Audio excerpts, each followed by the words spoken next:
Hello दोस्तों, जय हिंद। दोस्तों आज हम लोग इडियम्स एंड फ्रेजेस के 10 वर्ड मीनिंग्स को देखेंगे। इस 10 वर्ड मीनिंग्स में सबसे ज़्यादा हम लोग उसकी बात करेंगे जो सबसे ज़्यादा बार एग्जाम में आए हुए हैं।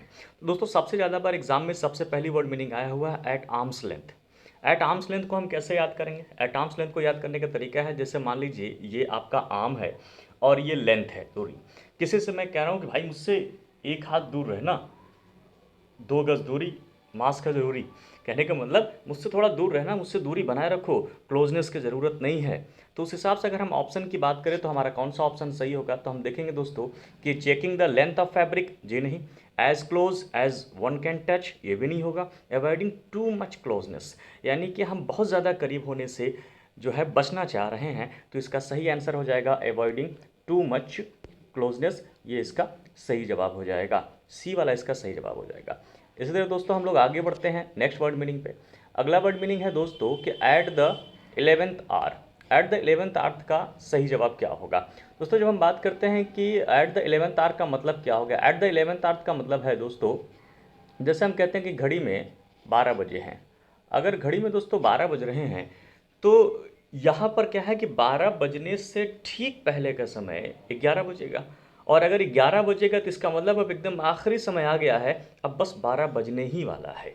और 12 बजने वाला है यानी वो समय आने वाला है जब आप 9 वर्ष या कोई अपना वो शुभ दिन मनाने वाले हैं।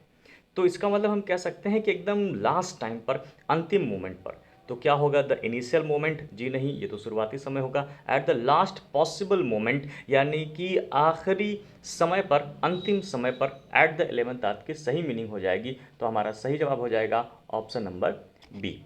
फिर दोस्तों हम लोग आगे बढ़ते हैं अगली वर्ड मीनिंग पर। अगले वर्ड मीनिंग पे दोस्तों हम लोग चलते हैं। तो नेक्स्ट वर्ड मीनिंग हमारा है टू ग्रीस द पाम। अब हम यहाँ दोस्तों बात करते हैं कि टू ग्रीस द पाम का क्या मतलब है। ग्रीस द पाम का मतलब होता है, पाम मतलब हथेली और ग्रीस मतलब आप गर्म कर रहे हैं कोई कोई काम करवाना है आपको, तो सामने वाला कह रहा है कि भाई थोड़ा मुट्ठी गर्म करो यार, थोड़ा हाथ गर्म करो, तब तो मेरा काम होगा, तब तो आपको मैं फाइल आगे बढ़ाऊंगा। तो इसका मतलब हो गया टू ब्राइब समवन, यानी किसी को रिश्वत देना। इसका सही आंसर कौन होगा? इसका सही आंसर होगा बी वाला, टू ब्राइब समवन। ठीक है दोस्तों, आगे बढ़ते हैं नेक्स्ट वर्ड मीनिंग पर। अगला वर्ड मीनिंग है turn a deaf year. Turn मतलब बदलना, और डीफ मतलब बहरा, ईयर मैंने कान। यानी आपके पास कान तो है लेकिन फिर भी आप ऐसा दिखा रहे हैं कि जैसे आप बहरे हों, आप कुछ नहीं सुन सकते हैं। यानी हम कह सकते हैं कि इग्नोर करना या अनसुना करना या ध्यान न देना। तो इसका सही मतलब हो जाएगा टू मेक समवन डीफ, जी नहीं। टू पे अटेंशन, ध्यान देना, ये भी नहीं होगा। टू पे नो हीड, यानी ध्यान न देना, इसका सही जवाब होगा। यानी हमारा सही जवाब हो जाएगा ऑप्शन नंबर सी वाला, इसका सही जवाब हो जाएगा। ठीक है, चलिए आगे बढ़ते हैं दोस्तों नेक्स्ट वर्ड मीनिंग की तरफ। हमारी पांचवी वर्ड मीनिंग है दोस्तों अ वेट ब्लैंकेट। अब अवेट ब्लैंकेट का मतलब क्या होता है? अवेट ब्लैंकेट का मतलब होता है कि ब्लैंकेट का मतलब आप जानते ही हैं कि आपको छोटा सा, आपको एक कंबल मिल गया, अवेट मैंने गीला। तो अब क्या होगा कि आपको कहा गया कि भाई, आपने कहा कि मुझे ठंडी लग रही है यार, बहुत ज़्यादा ठंडी लग रही है, क्या करूँ मुझे समझ में नहीं आ रहा है। तो सामने वाला कह रहा है ये लो, ये ब्लैंकेट ओढ़ लो, सही हो जाएगा। अब वो ब्लैंकेट कैसा था? वेट था, यानी गीला था। तो एक तरीके से मुझे ठंडी लग रही है, ऊपर से तुम मुझे गीला कंबल दे रहे हो, मतलब ये हो गया कि आप मेरा हौसला तोड़ रहे हो यार। हैं, इस समय मुझे अच्छे कंबल की ज़रूरत है, आप मुझे गीला कंबल दे रहे हो, आप तो मेरा हौसला तोड़ दे रहे हो। तो इसका मतलब हो गया कि a person who discourage enjoyment और एंथुजियाज्म। एक ऐसा आदमी जो आपके हौसले को तोड़ता है या आपके साहस को तोड़ता है, उसको हम अवेट ब्लैंकेट कहते हैं। यानी ऑप्शन हो जाएगा बी वाला, इसका सही आंसर हो जाएगा। ठीक है, चलिए दोस्तों फिर इसी तरीके से हम आगे बात करते हैं नेक्स्ट वर्ड मीनिंग की, और वह वर्ड मीनिंग है अ सी चेंज। अ सी चेंज का क्या मतलब है? सी का मतलब होता है सागर और चेंज का मतलब होता है बदलाव। यानी बदलाव हुआ है, कितना बड़ा बदलाव? बिल्कुल सागर भर का बदलाव। यानी जितना बड़ा सागर है, पूरा सागर ही परिवर्तित कर दिया हमने, छोटा मोटा बदलाव नहीं है ये। तो यहाँ पर हम कह सकते हैं कि a profound or notable transformation, यानी कि बहुत बड़ा स्तर पर बदलाव कर देना, पूरे के पूरे सिस्टम को ही चेंज कर देना। तो ऑप्शन कौन सा सही होगा हमारा? ए वाला ऑप्शन हमारा बिल्कुल सही होगा दोस्तों। ठीक है, चलिए यहाँ तक आई थिंक आप लोग अच्छे से वर्ड मीनिंग समझ रहे होंगे। नेक्स्ट वर्ड मीनिंग की हम लोग बात करते हैं। नेक्स्ट वर्ड मीनिंग है दोस्तों अ ब्लेसिंग इन डिसगाइज। अब ब्लेसिंग इन डिसगाइज का मतलब होता है, ब्लेसिंग मतलब होता है वरदान या किसी के लिए अच्छा आप कुछ बोल रहे हैं। और डिस्गाइज मतलब होता है छद्म वेशभूषा में, या कहने का मतलब है कि आप साफ साफ किसी को आशीर्वाद नहीं दे रहे हैं। जैसे आपके पिताजी हैं और पिताजी जो हैं आपके लिए, आप देख रहे हैं आप गलत कर रहे हैं, आपको बल भर पीटना शुरू कर दिए, ठीक है ना। तो बल भर इसलिए पीटे हैं भाई क्योंकि तुम गलत कर रहे हो, आगे तुम गलती ना करो इसके लिए वो कर रहे हैं। तो वर्तमान समय में वो आपको तकलीफ दे लग रहा है, लेकिन अंत में सुखदायी होगा। उसी तरीके से आप कुछ ऐसे काम कर रहे हैं जो आपको अभी तो तकलीफ लग रही है, लेकिन आगे जाके यही आपको सुख देगा। तो इस तरीके के चीज़ को हम बोलते हैं ब्लेसिंग इन डिस्गाइज। तो ऐसे में क्या हम बोल सकते हैं, इसका ऑप्शंस है a good fortune always follow bad that is way of fate, ये भी नहीं होगा।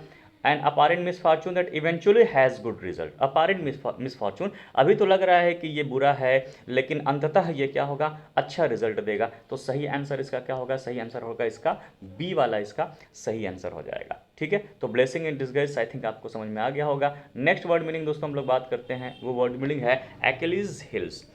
अब एक्लिज हिल्स, एक्लिज मतलब यहाँ पर मतलब क्या होता है एक्लिज हिल, जैसे मान लो यहाँ एक्लिज मैं नहीं बोल के मैं बोल रहा हूँ कि जैसे हील्स होता है लड़कियों का, या कोई भी हील्स का सैंडल है। तो अब क्या हो गया कि कोई हील वाला चप्पल पहना हुआ, और हील वाला चप्पल पहन तब तक पीछे कोई डॉगी पड़ जाता है, कोई कुत्ता पड़ जाता है। अब जब जाहिर सी बात है कि पीछे कुत्ता पड़ जाएगा, तो ये बताओ कि क्या वो जो हील वाला सैंडल या चप्पल है उसे पहन के आप दौड़ पाएंगे? नहीं, वही आपका कमज़ोर पक्ष बन जाएगा, वही आपका वीकनेस पॉइंट बन जाएगा। तो इसका सही आंसर हो जाएगा अ वीक स्पॉट, या a weakness all vulnerable point. सही आंसर क्या हो जाएगा, सही आंसर हो जाएगा दोस्तों बी वाला, इसका सही आंसर हो जाएगा।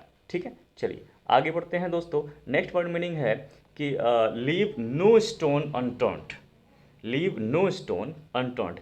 लीव मतलब छोड़ना, नो माने नहीं, स्टोन माने पत्थर, अनटर्न्ड मतलब बिना पलटे।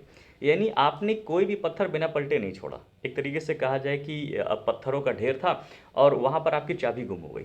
अब चाबी गुम हो गई तो आप क्या कर रहे हैं कि किसी भी पत्थर को बिना हटाए नहीं छोड़े, हर पत्थर को घुमा घुमा कर देखा कि आखिर इसमें से कौन वाला, कहाँ पर है मेरी चाबी, कोई कसर नहीं छोड़ा आपने उसको।